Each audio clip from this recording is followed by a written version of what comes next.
Can it be done? 2 hit points on our elf, 5 hit points on our fighter, and 5 hit points on Augustus the cleric. We got some names for our boys. We got Franklin the fighter, Augustus the cleric, and Theros the elf. I did a little color coding as well. So before we dig in and get down into the darkness and get out the treasure and destroy evil for once and for all, we need to look at our elf's languages. He's got a couple more that he gets to have. He gets 2 more. Also, spells. We forgot to give our elf spells. He has a 17 in intelligence, which gives him 4 spells in his spellbook to start. This is super important. We're hoping for a charm. We're hoping for a sleep. We want something really powerful that can affect a lot of monsters all at one time. So that way we can, if things get rough, if it comes to combat, we don't want it to, but if it does, we'll be able to put them all to sleep and get the heck out of there with as much treasure as we can carry. So let's start with opening to the spell page here.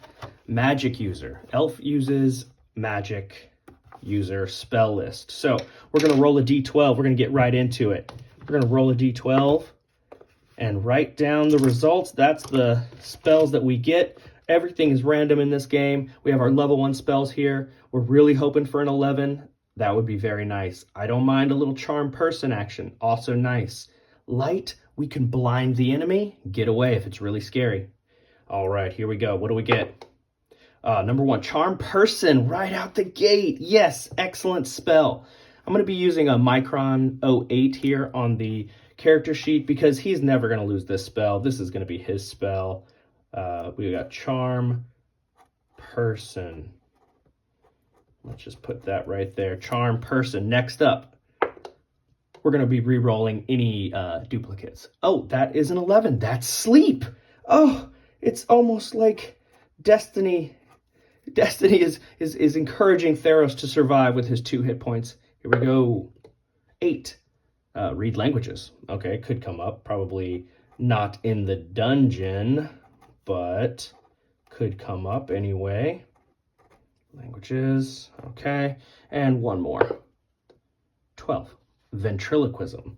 I've seen it in use. So you throw your voice and it goes off and the monsters can hear it from any random direction within the range of the spell. I've seen it used. It can trick the monsters and maybe distract them a bit while you're trying to get away. Let's go over to page 14 of the player's handbook where the languages are listed. And I think it's 14, right? Let's see. Oh, maybe not. Maybe it's... You know what? I think I even tabbed it. I did. I tabbed it. It's not 14. It's 24. Here we have the other languages available. Now, an elf, just for being such an old creature, has learned many languages already. He knows its common tongue. He knows Elvish, Gnoll, Orc, and Hobgoblin, just for being an elf. But this guy, for being so clever, for being so smart, he knows 2 more. D20, here we go. That 12 on the list is Hobgoblin. Well, he already knows Hobgoblin. We'll re-roll that one. 18, Orcish. He already knows Orcish. We're rolling again. He knows so much. Ogre. Now, this is a new language, so we're going to write that down. Ogre. All right, and 1 more. 2. Doppelganger. Okay, doppelganger apparently is it's a complex language. Doppelganger. All right. So, what's great about having multiple languages in this? If we come across these monsters, we can negotiate. Our man here, he is a 13. That is a +1 on his modifier for communicating with the baddies. Okay. Now, I think we are done with the player handbook for quite a while. So we're going to set this guy aside. We don't need this one for a while because we're going into the dungeon today. We are going down into the darkness. And we need some men-at-arms to help us out. Now, using meatshields.com from the Barrow Maze by Greg Gillespie, I was able to generate a day's worth of men-at-arms. We have Brandon, who has a sword, an AC of 15. They all actually have a dagger. All the humans do. We have Ash, a dog, with a +2 to hit, 2d4 bite, 13 AC. But I looked up; it's 50 gold for the dog and the armor. I think we're gonna try to get this dog, but we're just gonna buy the dog without the armor. So his armor class will be 12. So I'm just gonna go ahead and reduce that now. We can't do the barding. Oh, sorry, that'll be 10. I'm sorry, it's 10. Oh my goodness. But 2 hit die +2 is a lot of hit dice, so he'll be able to soak up a lot of damage, this dog. It would be nice to have like a good boy next to us. We have Samwood. He's got a short bow. We really want this guy. Hopefully we can convince him to join us. And then we have Killmat with a sword. Not such a good AC though, so he'll be on the last of our list to try to convince. I think we'd like this guy, or this dog, this guy, and this guy. We'll see how it goes. So our first proposition for this guy, let's see. We need somebody with gold. That would be Augustus.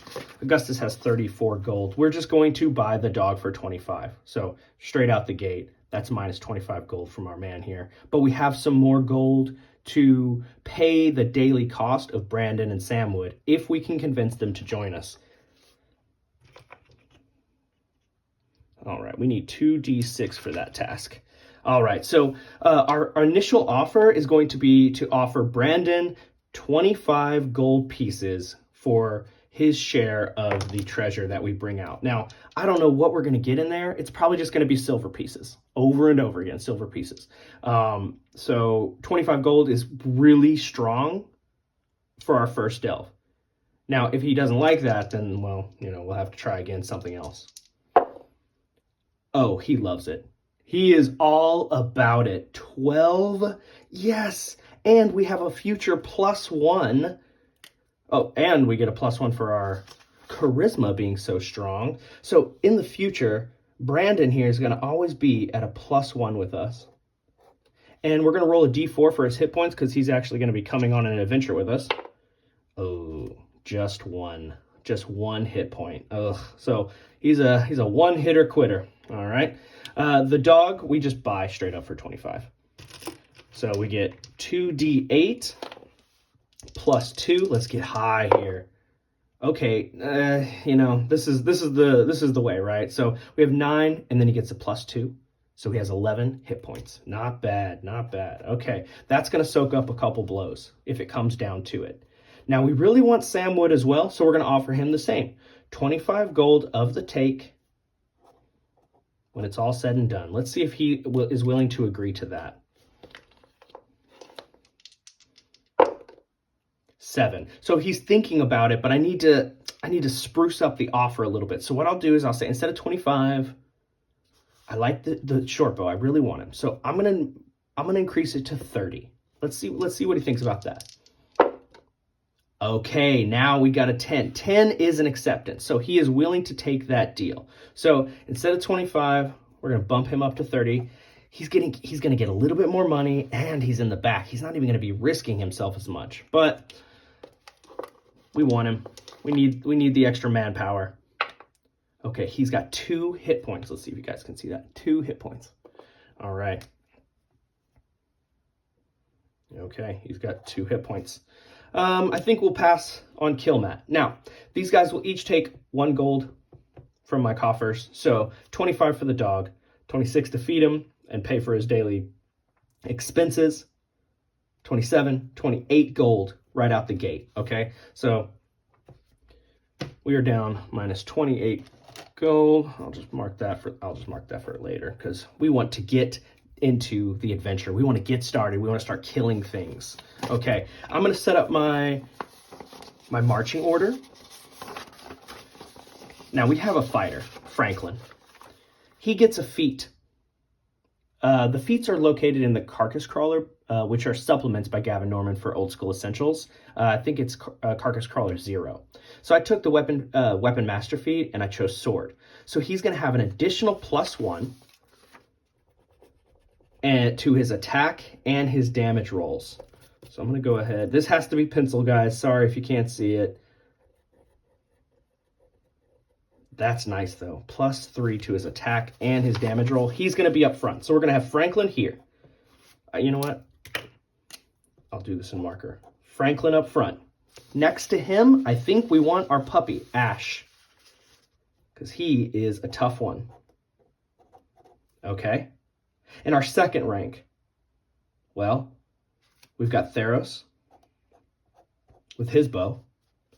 We've got our cleric, Augustus, just behind. He's going to be up close, just in case he needs to fill in a gap. Behind that, you know, we've got Sam Wood, so we're going to put Sam here. And let's see, I guess Brandon will be covering the rear. Oh, I don't know how I feel about that. You know what? Let's switch that. Let's put Brandon here for now. Yeah, I think this is the way. This is the way, because we want Ash up front. He's got so many hit points, he can soak, right? He can bite too. He's more likely to succeed on his +2 hit. So we're going to have Ash and Franklin in front. We're going to have Augustus and Theros in the second rank. Theros and Sam are archers, so then we'll have that back rank. So right now, Brandon, he's just going to be sitting pretty. He's going to take the daggers. He's just going to be chucking daggers from the back, okay? That's all he's going to do right away. So let's get started. I think we are ready, finally, to do some damage, to get some treasure. Oh, I'm so excited. This is the best part of the game. We're going to move this off to the side. We're going to take a look at this beautiful graph paper. This will be filled with rooms by the time we're done. So my goal is I'm going to write it with pencil, draw all the doors, draw all the hallways, and then I'll come over again with the micron marker and make it dark so you guys will be able to see it. So at first it's going to be a little light, and then we'll color it in so it's nice and beautiful and pops off the page. Let's see here. We need to know, what is this dungeon that we're about to go into? Using designing a dungeon on page 12, we are going to roll a d6. Let's clear out some of this stuff. What are we going into? 1, a crypt or a tomb complex. Okay, so nearby our town, our little village, our hamlet, there is a ancient graveyard that has been discovered, a burial mounds, and something is stirring, something is dangerous. Maybe somebody inside a mausoleum found a staircase descending down into the darkness. Okay, now that's exciting. If it's undead, we're rolling randomly, but if it's undead inside this room, we have a cleric. Turn undead. If it's a humanoid of some kind, we can negotiate. And if we can't negotiate, we will cast sleep on them, which is what Theros is going to bring today. He's going to bring sleep. That's the spell he will prepare, because that is a very powerful spell, and it will affect lots of bad guys. Put my micron right over here. Got my eraser. Let's get started. Now, our boys, they have to travel for just a little bit before they can make it to the dungeon. They know the direction. They've heard the rumors of this tomb complex, this mausoleum, this burial grounds. But traveling overland is a dangerous, dangerous task. There's a 1 in 6 chance they bump into something on the way. And we are hoping that it's not going to happen, because overland wilderness encounters are so lethal, and we might be dead before the adventure even begins. All right, let's go. Don't give me a 1. All right, our guys, they make it safely into the dungeon. Well, first they find the dungeon. Now, we have plenty of torches. As you know, we bought those last session. So we're going to take a look on page 290, Appendix A of the 5th edition Dungeon Master's Guide to the starting area of our dungeon. We roll a d10 to see what does the first room look like. 5. A 5 is a rectangle, 20 by 40, with a passage on each wall. Okay, you want to start in the middle of your grid. So we have a 20 by 40. We're gonna go 1, 2, 3, 4. 1, 2, 1, 2, 1, 2, 3, 4. Now we have ourselves our rectangle. Now there's a passage on each wall. So evens, odds. Even will be the top. Odds is on the bottom. So we have our passage coming down. This is why it's so important you're using a pencil. The passage is going to extend this way. All right, let's do the same on the opposite side. Evens, top, odds again on the bottom. So these hallways are going to lead out. They're exactly opposite each other. We're already starting to see the patterns emerge of like a mirror shape as we come through. Let's see about the top. Let's see if it's going to mirror. We'll roll a d4, 1, 2, 3, 4 to see where the passage starts. 3, okay. You know what? I like this eraser a little bit more. It's cleaner. All right, and then coming down, 2, okay. Now, the initial room. Usually as you come down we'll say the stairs are right here, okay. Usually as you're coming in, you're seeing all these passages. The first room, standard operating procedure, is empty. Now, here I have a chart. This is going to help me track my time as I'm moving through the dungeon. Every 2 squares, my boys can go 20 feet, so that's every turn. So that's 2 squares. I'm going to be marking off here. They are slow moving, these guys. Whenever we see a W, there's a wandering monster check. Whenever the torches go on, I got to light a new torch. We have plenty of torches. We're good to go on that. We have a total of 18 torches. So let's get started. Where will we begin our adventure? Will we come 1, 2, 3, 4? Which direction will we roll? 2. Okay, so we are heading north. Now, I'm going to go ahead and micron this room because we know this is what the room looks like. Really quickly, just moving things along. We are excited to find the baddies. Let's get there.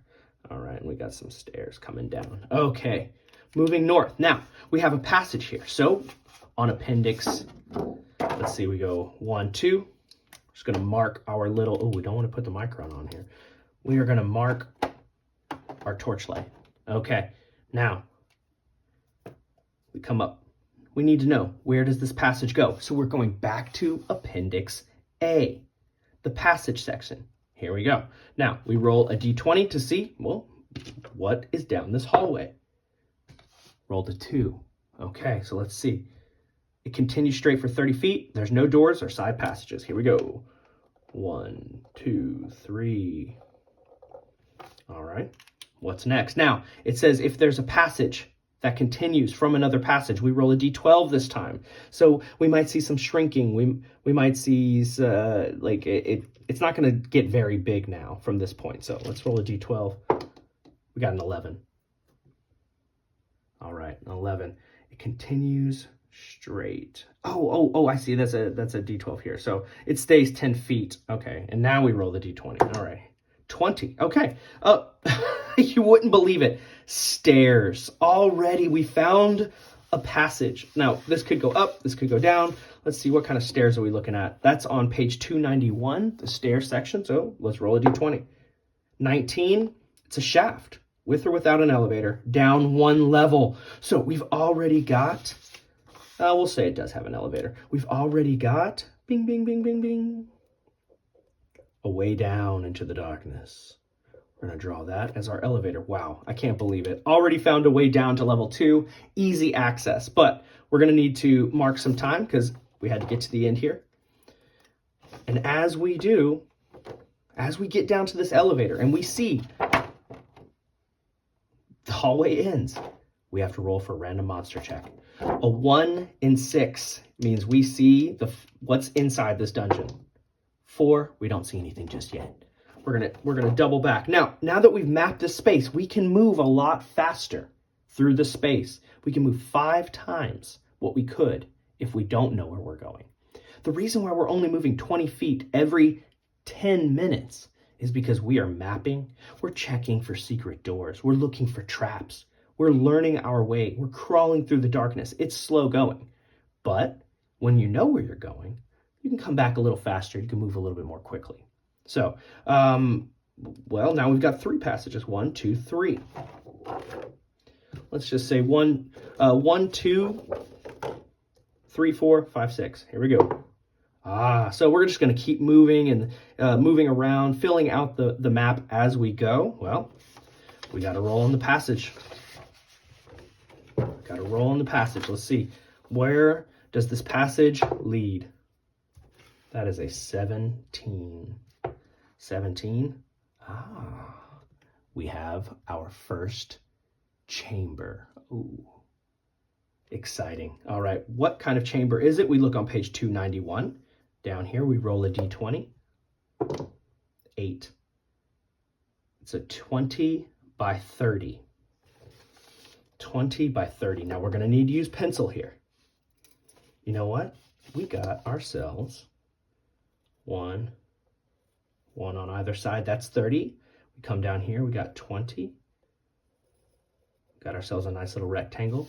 And it says here, we have a little annotation. There's a little 1 here. I don't know if you guys can see that, but that's when we roll. We roll for, let's see how many chamber exits there are. We're going to roll on chart number 1. So let's go ahead and do that right now. How many exits are there? 15. We've got 2. All right. We're going to roll some d20s to see where are the exits. Number 4. So 1 on the opposite wall.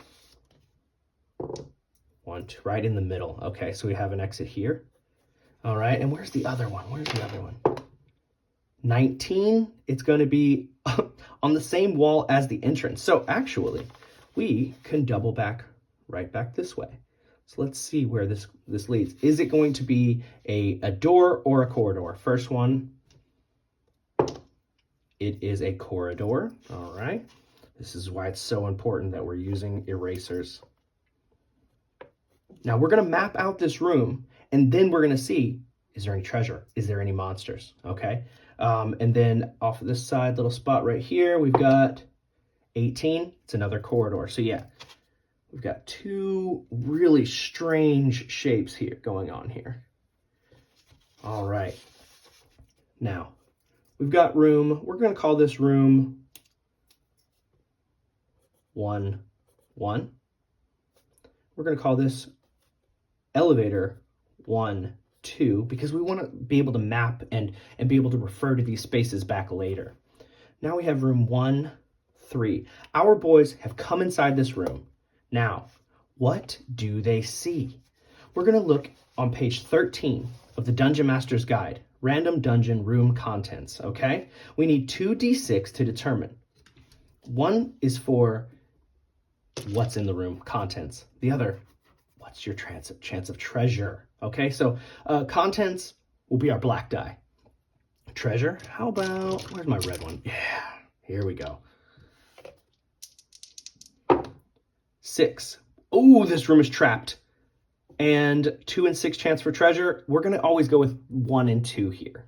Here, we're always going to go 1. We're going to go 1, 2, 3 here. So always low. So there is absolutely no treasure in here, but there is a trap.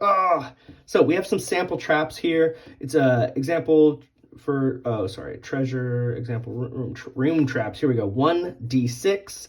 What's in here? 2. Oh, it's gas. Poisonous gas fills the room. Save versus poison or die. That's what this game is all about. So here's what we're going to do. We're going to set up the trap right here. I'm just going to put a big X, okay?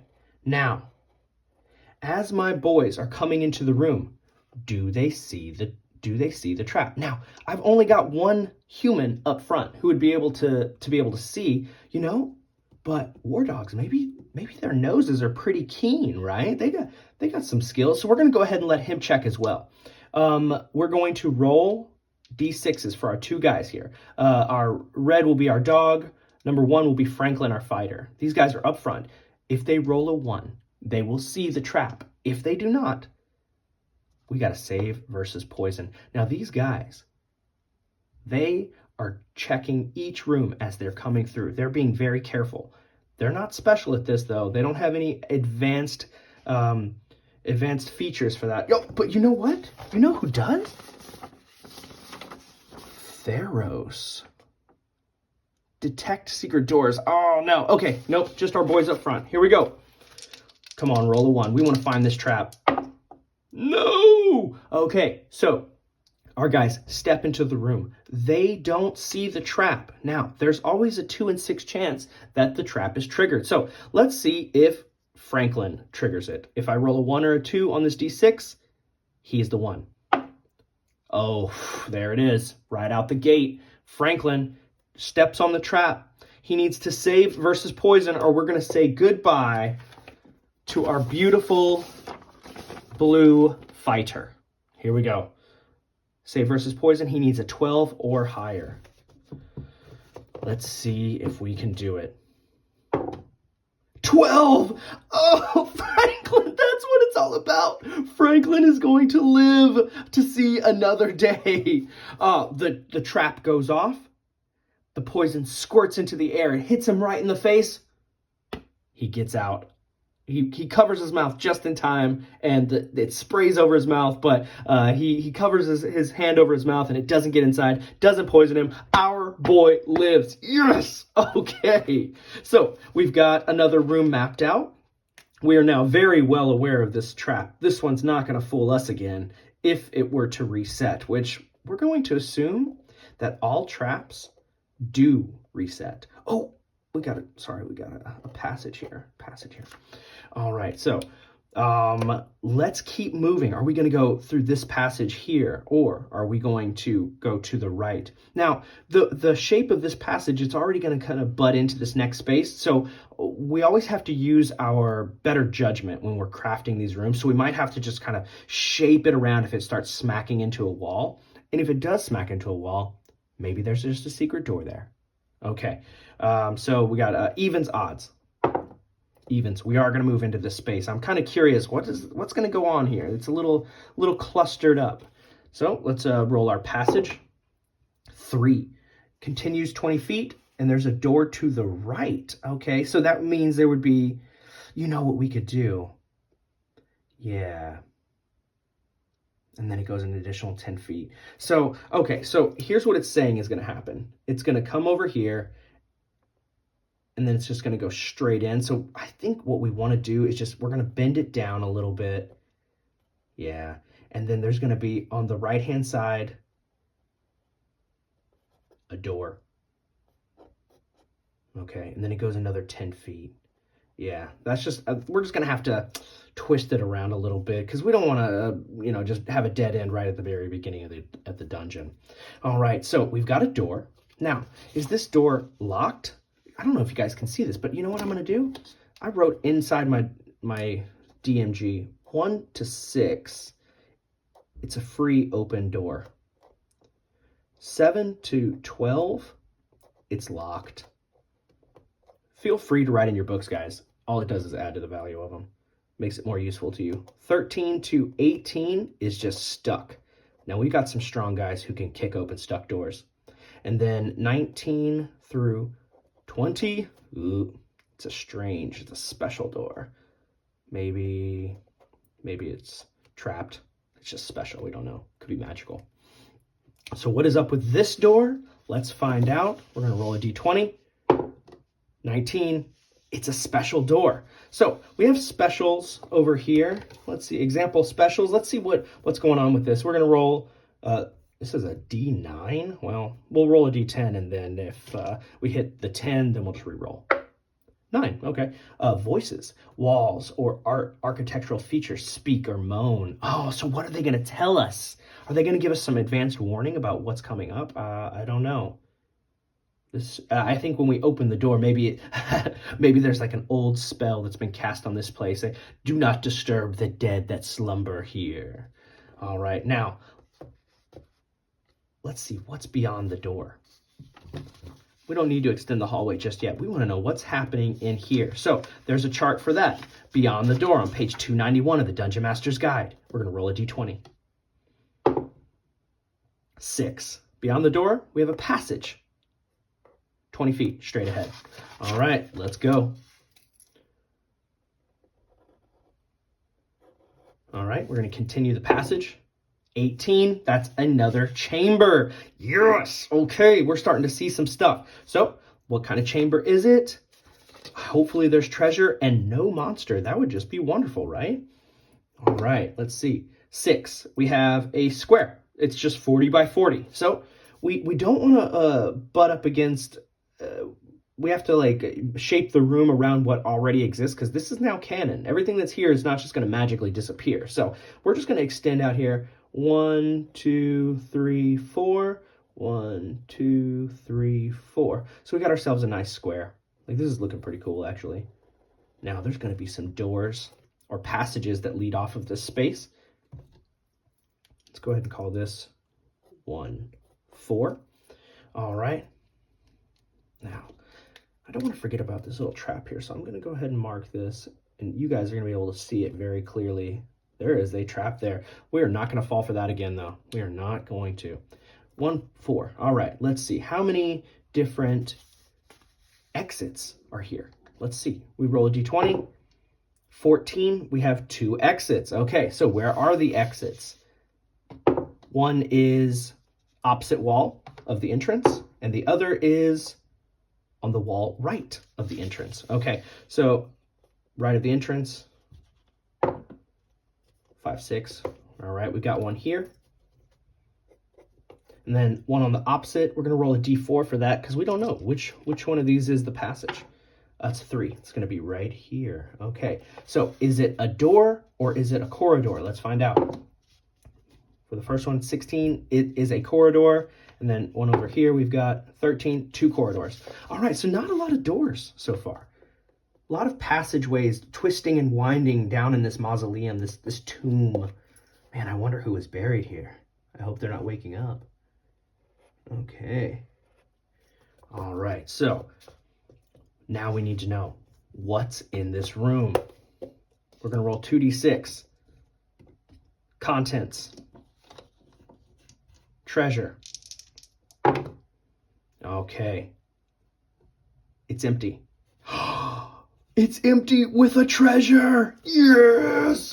Yes. So our boys, we come into a room. There's urns that are stacked up against the wall. Inside the urn, we're going to find some treasure.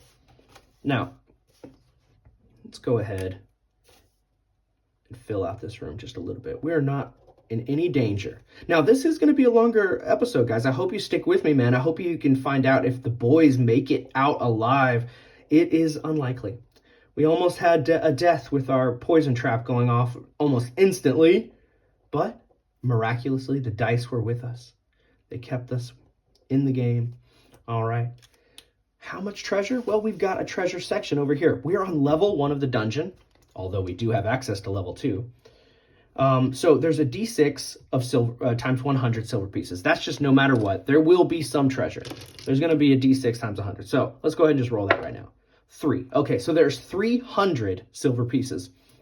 We're going to track that off here on the side. 300 SP. That's not a lot. That's only 30 gold. We can't even pay our boys off yet. Now, over here on the side, there's a 50% chance of a d6 times 10 gold pieces. So, evens, yes. Odds, no. Come on, yes. Come on, evens. Yes. Okay, so now we've got a d6 times 10 gold pieces. 40 gold. Yes. Okay, 40 gold pieces. Now, I hope you guys can see these details. There's a 5% chance of gems. If there are gems in this, oh my goodness, we are going to be rich right out the gate. We'll be able to get in, get out, and not lose any of our life. That would just be amazing. All right, so 5% chance. This will be the tens place, the blue. Purple is the ones place. No. Yeah, such a small chance. Okay. Then we have, let's see. Oh, that was a 2% chance for some jewelry. Let's see. Come on. No, that's 88. That's not going to do it. And there's a very small chance of a magic item, 2%. No, with the 67, that's not going to do it. But hey, we made out with 70 gold pieces so far, and we have 2 passages. So I can see already we've got a hallway leading here, a hallway leading here. I'm almost positive these guys are going to bump into each other. But let's see what's going to happen. All right, we are going to roll a d20, and we are going to move through this space. Let's go. 13. All right, so it continues straight for 20 feet, and there's a passage. It turns to the right, and it continues 10 feet. Okay, yeah, so that actually makes plenty of sense. I think it actually matches perfectly. Oh, almost perfectly. So what we're going to do is we're going to use our better judgment here. And it turns, instead of turning at 20 feet, it's just going to turn at 10 feet instead. And it's going to continue 10 feet ahead. Okay, so this room kind of wraps around a little bit, and let's play off of this space here and see where we go. 5. Continue straight for 20 feet, and it ends with a door. Okay, so we go here, here, and there's a door here. Is the door free, locked, stuck, or special? 16 puts us at stuck. Now, I have a little symbol I use. I use a little triangle for stuck. Okay, so... Oh, we got to do some, we got to do some random monster checks. Okay, so we checked here. Okay, and then we made it to the end of the room. That's another monster check. So I had this blue marker in my hand to remind me. Okay, our torch is burning through. We come around, 1, 2. Here's where we're going to have to make a monster check. We might die before we even find the gold. Oh, Mike, you got to pay attention here. Come on, man. Ooh, there it is. There it is. It's a random monster check. Okay, so the dice have determined that I die before I even find that treasure.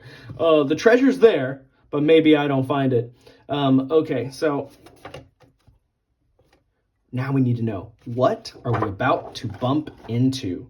To do that,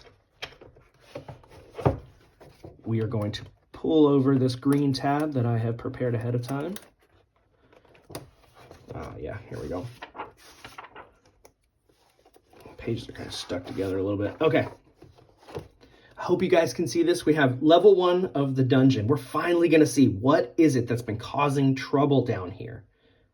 You roll a d4 and a d10, and you can you match it on the chart. So let's go ahead and do that right now.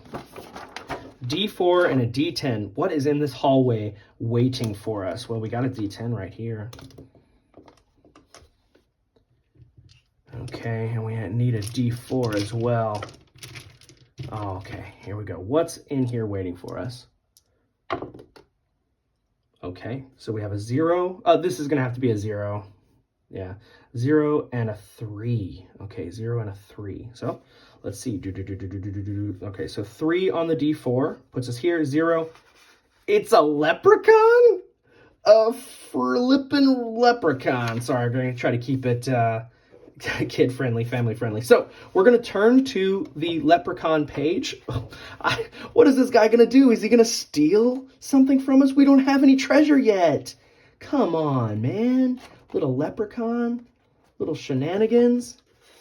Let's see what this little guy does. All right.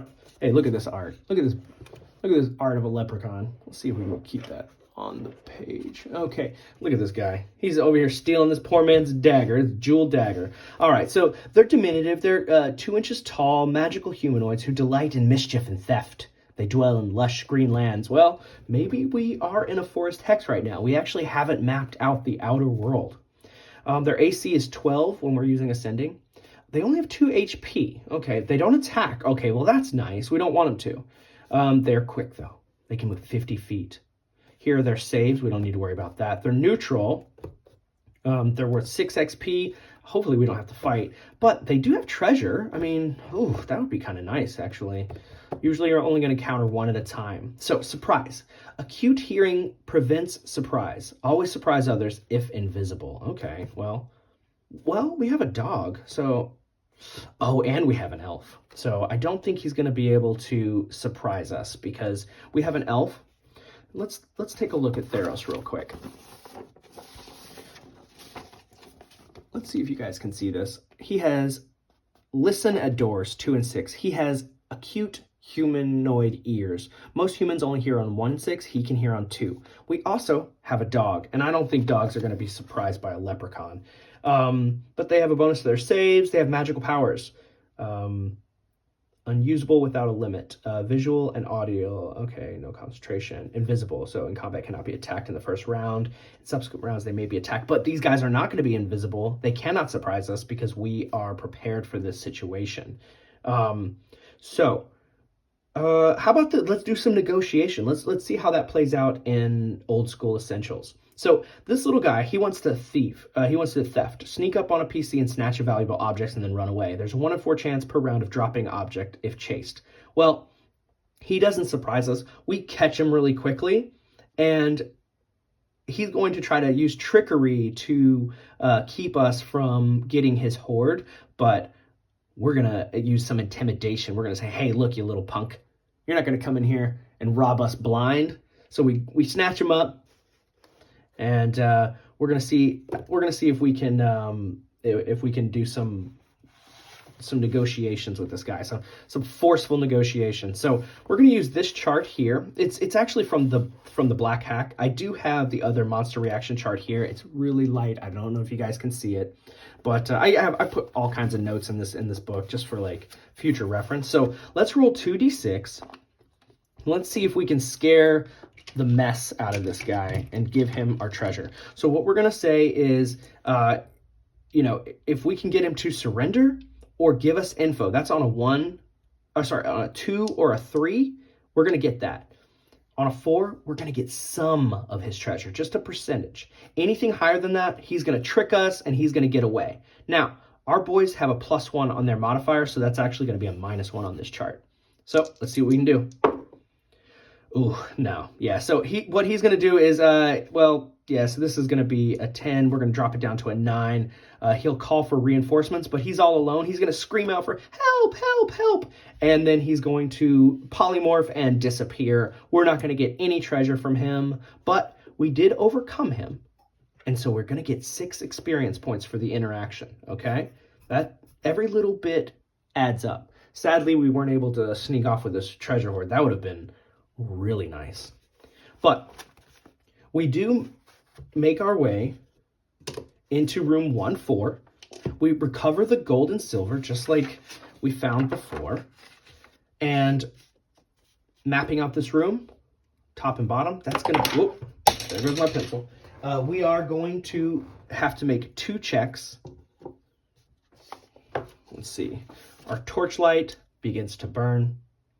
And then we have to make a random monster check while we wait and relax. We're going to light up a new torch. Okay, that's 1 torch down. So let's see. On a 1 and 6. 1! Now, is it the leprechaun again? Does he know that we've got treasure and he wants to get a hold of that, the 300 silver pieces and the 40 gold? I think we're going to have to find out, but Leprechaun is on, I don't know how to spell leprechaun, but I'm gonna put that. Leprechaun is now going to be on the random monster check for this dungeon because he is here. But for now, I don't think we have enough data to just assume that it is him right away. So we go through this process one more time. While we're resting and relaxing, we are opening up to the random monster table, level 1. We're going to roll a d4 and a d10. What comes upon us while we're resting? A 4 and a 6. 4, 6 is, we have traders. Not treacherous traders, but traders as in, here are my goods, what do you have? Let's see, traders. Let's find the T's, almost there, S. Let's see, what is happening? This is how you play D&D solo. You let the dice randomly determine what's happening. So first level fighter who lives by trading in the borderlands. How many are we going to encounter? We're going to encounter a D8. Okay, we bump into 5 of these guys. They usually have hand axes, swords, shields, stuff like that. Let's see their alignment. They could be any alignment. Ooh, let's find out. Are these going to be some ruffians? Are these going to be some troublemakers? 1 and 2, they are lawful bros like us. 3 and 4, they're neutral. They're willing to trade. 5 and 6, chaotic, naughty men. It looks like we've got a problem. It looks like we've got a problem. We've got some chaotic traders. They've come through. They heard about the rumors of this place. They know there's some tombs to be looted. Let's see first if how, like, are they reacting to us? Are they, oh wait, there's actually a procedure for this. Let's stick to the procedure. So this is combat. We don't want this one yet. We want to check for surprise. Let's see. Where is the surprise? Okay, well, how about this? We'll just see if they're surprised first. Let's see. Black. No, you know what? I want us to be green, and I want the bad guys to be black. All right, so if we roll a 1 or a 2, our boys are surprised. We get shocked by these chaotic men, these scary guys just jumping out on top of us. The black dice will be 1 or a 2. They are surprised. We're both surprised. We both see each other. What are you doing here? Get out of here. Let's see how they feel. Now, we don't have any paladins, so we are not honor bound. We don't have any knights who are honor bound to destroy these foes. So let's see, what is it? How are they feeling? They have a 7. So using this chart, well, we have a couple that we can use. They're basically the same. Oh, I like to use this one for more like intelligent creatures, and this one over here for not so intelligent creatures. So let's say we have a 7. This is more like a middle range. So they withdraw for safety. They try to run. Now, I think we're going to let them go. They try to get out of there. They're like, hey, look, we're worried. You got that dog. He's snarling at us. We're a little scared. We don't want any trouble. You know what? I think we might just let them go. Our fight might not be with them. Now, do we want to make our fight with them? Do we want to take what they've already looted from this place? They do have treasure U and V, so they've got something on them. Well, I promised in the thumbnail that there would be blood. So guess what? We're going to go to combat. Both sides are surprised, okay? So what that means is they have 5. We have 6. We do have some overwhelming advantage in that sense. Now, when we are, whenever we are deciding to go into combat, the very first step that we have to do, and if you're going to do this at home, you have to do it as well. You have to declare if you want to cast any spells or withdraw. They are trying to withdraw. They are trying to flee, but we're not going to let them. Now, if you do withdraw, you get a penalty to your armor class. You don't get to have your shield bonus. And you also will have a bonus. The enemies will have a bonus of +2 to hit you. So we have a sword, shield, and furs equivalent to leather armor. So, but they do have a shield. So their AC will be 12. 12 because they don't have the shield bonus. And we're going to have a +2. They're trying to retreat, but when they see that we engage, they may decide to stop and fight. We'll see. So let's see if they can get away from us. We're going to roll for initiative. We want a higher number. We want them to go after us. Do we want to murder them or do we want to cast sleep? Now, here's where we got to choose. Man, sleep would be really nice. Avoid any bloodshed. We take what we want. You know what? These are chaotic creatures. They don't deserve our mercy. We're going to show them the searing light of the Lord, of the one true God, Theron, the Platinum Dragon, who we are using as the deity in our campaign. So now it's canon. All right, come on.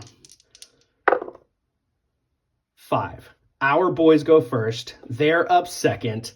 Yes, we are going to unleash the pain. All of my guys are going to have a +2 to their attack. So we'll just go through the space one at a time. And our bad guys, they have 1 HD, right? So let's track it.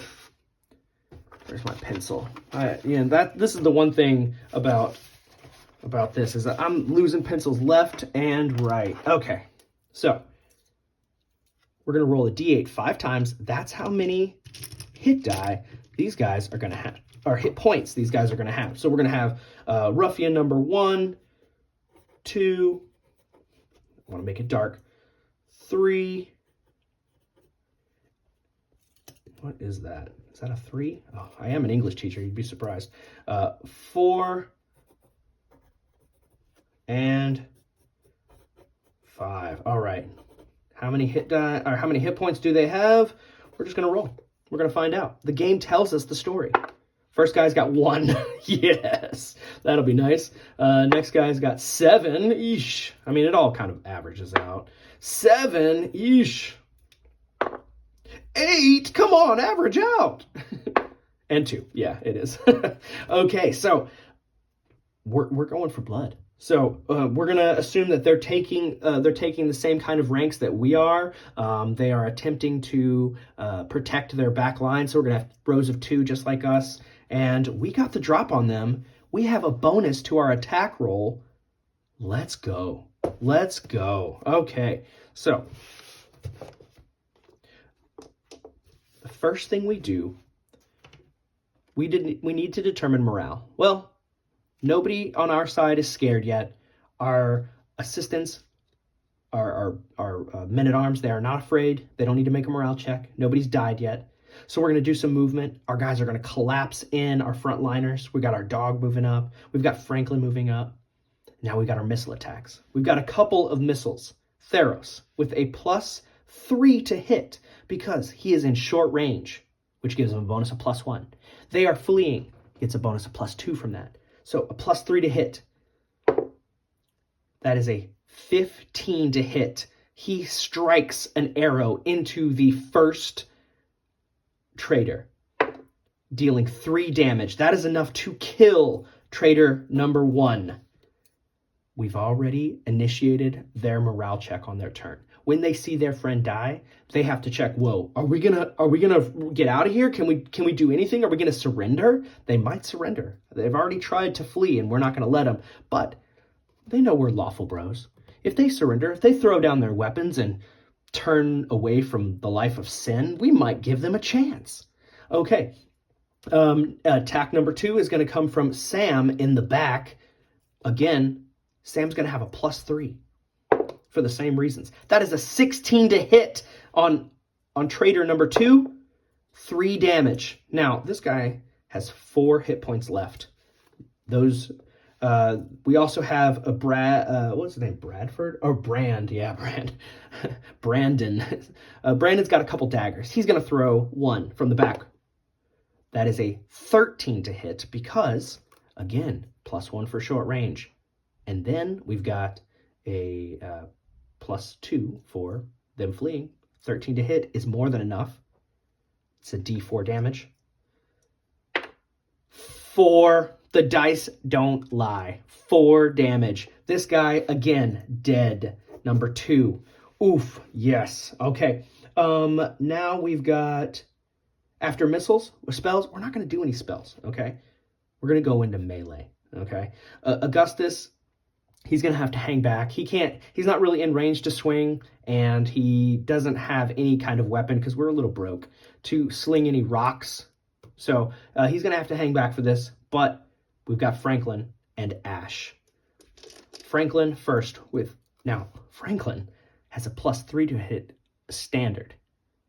And then he gets another +2 for them fleeing. That's a +5 on this. 6, this die, it's kind of hard to see. That is a 6 + 5 is 11. That is enough to miss. But our doggo has a +2 to his attack and another +2 for them fleeing. That's +4. Ooh, 8. Our melee is not delivering, but our archers did. So we killed 2 of their dudes.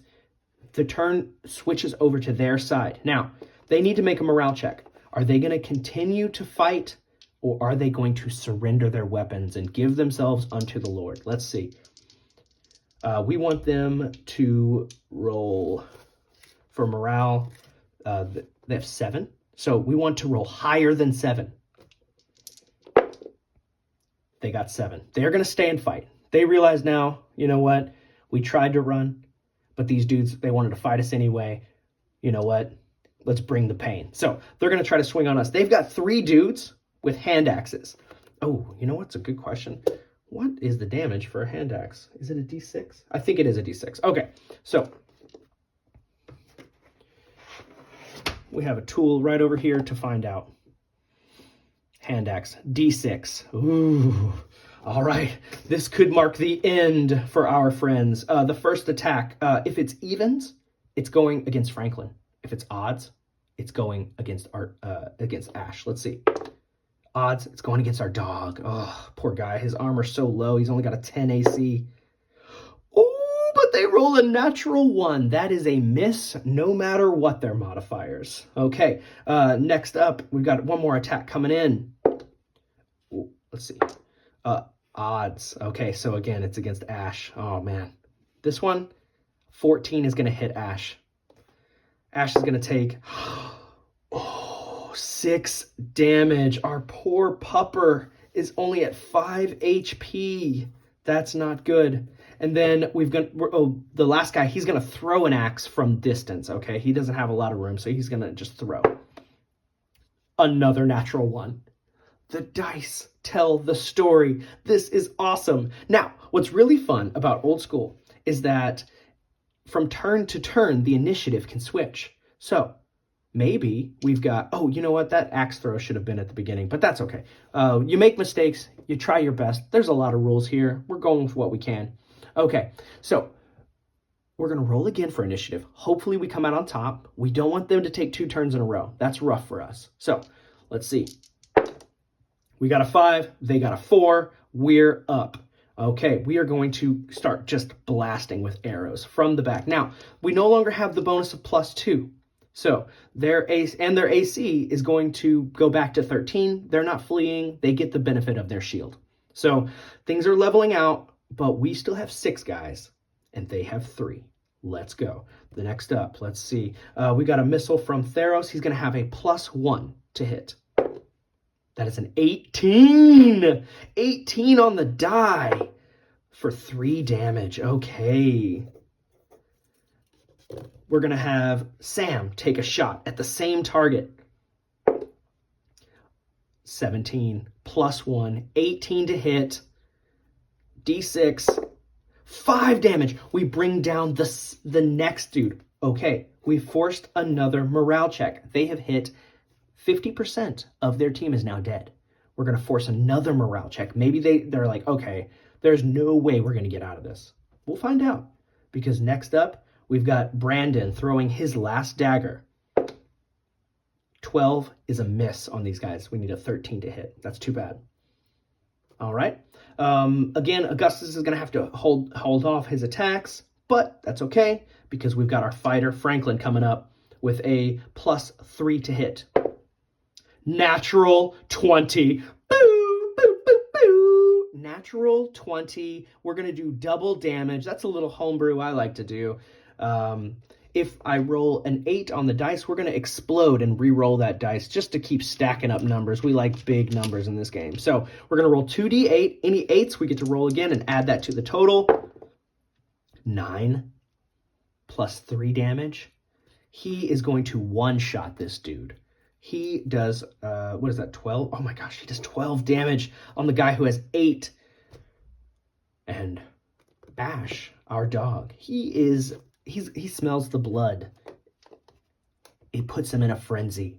He goes after the last dude. Okay, he has a +2 to hit, so 11 + 2 is 13. That's exactly what he needs to hit this guy. He rolls 2d4, so no matter what we roll on this dice, it's enough to kill our 2 HP traitor. Yeah, that's 4 damage. He rips the throat out of this evil, chaotic traitor, rendering him useless and dead. Now, we are going to get XP. They're each worth 10, okay? So we're going to get 50 XP for that fight. We're really happy with that. But we need to look at tables U and V to see what treasure were they carrying. They had to have something. We risked our boys for something. So we're going to go through their packs and we're going to look through. So we're going to turn to the treasure charts here at the end of the book. Well, it's not really the end of the book, but it is the back half of the book. So the treasure on U, it's, let's see. Yeah, so they are going to carry some incidental treasure. It was U and T correctly. Oh man, now I got to go back. I forgot what numbers. What was it? U and T or U and V? Oh, geez. You think I would have paid closer attention to that before I turned off the page. We're doing it live. We're doing it live. Okay, U and V. Okay, so both of these charts, they could have quite a bit. Average of 160, average of 330.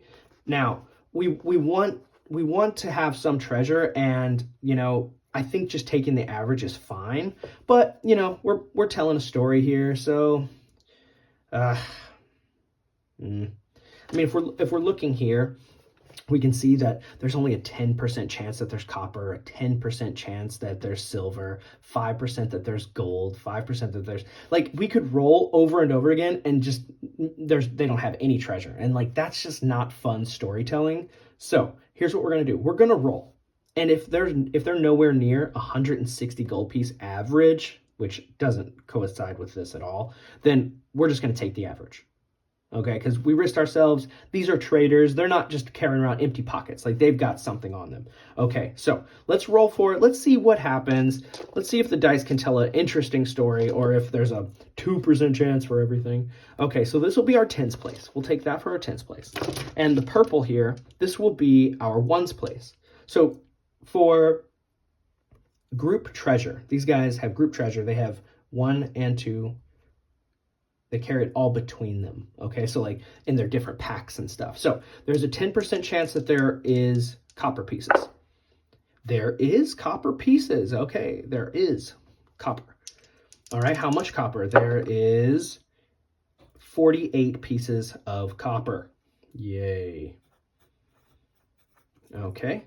Is there silver? 10%. There is not. Is there gold? 5%. There is not. Are there gems? Are there any gems? There is not. Oh, goodness. This is why I just take the average. How about some jewelry? No. Magic item? 2% chance? No. Okay, yeah, so we're going to take the average here. 160 gold. I don't know if you guys can see that on the book. 160 gold average. We'll just take that. Okay. And then, because 48 copper is nowhere near that. All right, and then we'll try treasure type V. This is 330 average. That's a huge take. So let's see. Is there silver? That was a 9. No, there's not. Okay, how about EP? Is there EP? 5% chance? No, with a 47, that is not going to do it. A 10% chance for gold? No, there's not. Platinum, 5% chance? No. Gems, 10. No, there's not with an 86. That's not going to do it. Jewelry, 10% chance. Not going to do it. No. And then magic item. No magic item. So here we had absolutely no treasure in their hoard. No, that doesn't make any sense. We'll take the average, 330 gold pieces. And you know what?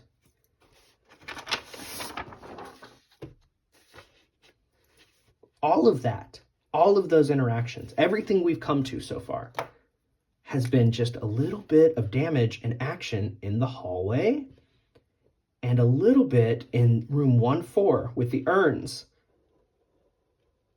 All of that was in this tiny little bit of space. We told a massive story. Now that's exciting. I love this. This is such a good time. We didn't lose any of our boys. We're going to take our haul and we're going to go back to town. We've been going for a while now and I've loved every minute of it. Also, guys, I want to say thank you so much for the subscribers and all the views and the support. I've been just appreciating all the comments. Like, you can't understand how much that means to me. Whenever I was making these videos, I assumed no one would watch, and you guys have been just warming my heart so much. So thank you. I hope you like this video as well. If you don't know what's happening right now, go back to episode 0 and see what it is that we're trying to do here. And like and subscribe if you're really into this kind of stuff, because I'm going to keep making it because it makes me happy. So thanks for watching, guys. Bye-bye.